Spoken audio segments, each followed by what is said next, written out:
Hello, welcome our channel recent talkers. അപ്പോൾ ഇന്ന് ഒരു ട്രാവൽ വ്ലോഗുമായാണ് നമ്മൾ എത്തിയിരിക്കുന്നത്. എവിടെയെന്ന് വെച്ചാൽ നമ്മുടെ സ്വന്തം പത്മനാഭൻ്റെ മണ്ണായ തിരുവനന്തപുരത്തെ ലോക പ്രശസ്തിയിലെത്തിച്ച നെയ്യാറ്റിൻകരയിലെ ചെങ്കലിലെ ദക്ഷിണ കൈലാസം എന്നറിയപ്പെടുന്ന മഹേശ്വരം ശ്രീ പാർവതി ക്ഷേത്രത്തിലേക്കാണ് നമ്മുടെ ഇന്നത്തെ യാത്ര.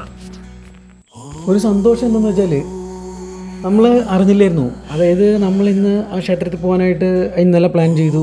പക്ഷേ ഇന്ന് നമ്മളവിടെ എത്തിയതിന് ശേഷം, അതായത് എത്തുന്നതിന് തൊട്ട് മുന്നെയാണ് നമ്മൾ അറിഞ്ഞത് ഇന്ന് അവിടെ ക്ഷേത്രത്തിലെ ഉത്സവത്തിന് കൊടിയേറ്റായിരുന്നു.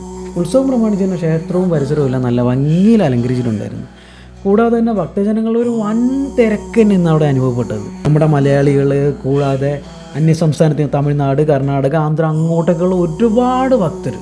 നമ്മുടെ ഈ ക്ഷേത്രം ലോകപ്രസിദ്ധമായത് എങ്ങനെയെന്ന് വെച്ചാൽ, ലോകത്തിൽ തന്നെ ഏറ്റവും ഉയരം കൂടിയ ശിവലിംഗം സ്ഥിതി ചെയ്യുന്ന ക്ഷേത്രം എന്ന നിലയിലാണ്. അതായത് ഏകദേശം 112 അടിയോളം ഉയരമുണ്ട് ഇവിടുത്തെ ശിവലിംഗത്തിന്.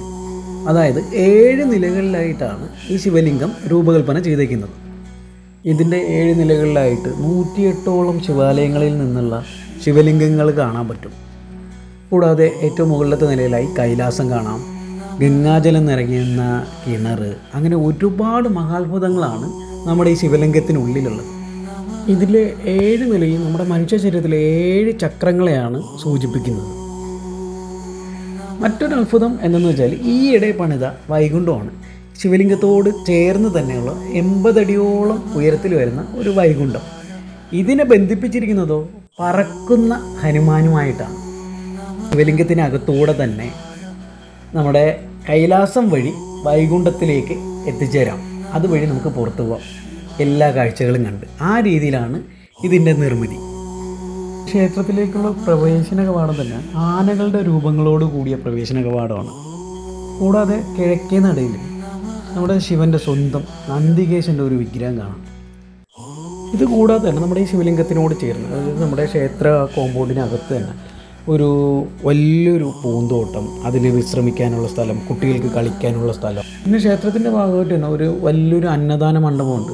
ഇന്ന് ഉത്സവത്തോടനുബന്ധിച്ച്, അതായത് നമ്മുടെ മഹാശിവരാത്രി ഉത്സവത്തോടനുബന്ധിച്ച് തന്നെ അന്നദാനം ഉണ്ടായിരുന്നു. പക്ഷേ നമുക്കതിൽ പങ്കെടുക്കാനായിട്ട് സാധിച്ചില്ല.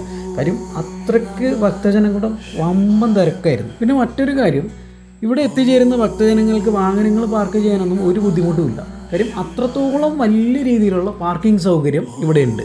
അങ്ങനെ നമ്മുടെ കുറച്ച് നാളത്തെ ആഗ്രഹമായിരുന്നു മഹാശിവലിംഗ ക്ഷേത്രത്തിലേക്കൊന്ന് പോകണം, ആ മഹാത്ഭുതം ഒന്ന് കാണണം എന്നൊക്കെ.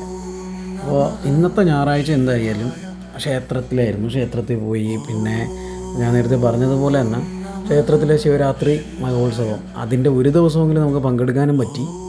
എന്തായാലും അടിപൊളിയായിരുന്നു. നമ്മൾ വൈകിട്ട് വരെ നിന്ന് അവിടെ ക്ഷേത്രത്തിലെ പ്രോഗ്രാംസൊക്കെ ഉണ്ടായിരുന്നു, നാടൻ പാട്ട്, അതൊക്കെ കണ്ടിട്ടാണ് നമ്മൾ തിരിച്ചു വന്നത്.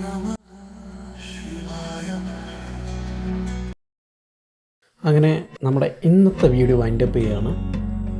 നമ്മുടെ വീഡിയോ ഇഷ്ടമെങ്കിൽ എല്ലാവരും ഒന്ന് ലൈക്ക് ചെയ്യുക. അതുപോലെ നമ്മളൊന്ന് സപ്പോർട്ട് ചെയ്യണം. നമ്മുടെ പേജ് ഒന്ന് സബ്സ്ക്രൈബ് ചെയ്ത് സപ്പോർട്ട് ചെയ്യുക. ഇനിയും വരും ദിവസങ്ങളിൽ നല്ല അടിപൊളി വീഡിയോസായിട്ട് നമ്മൾ വരുന്നതാണ്. Okay, then bye, C you again.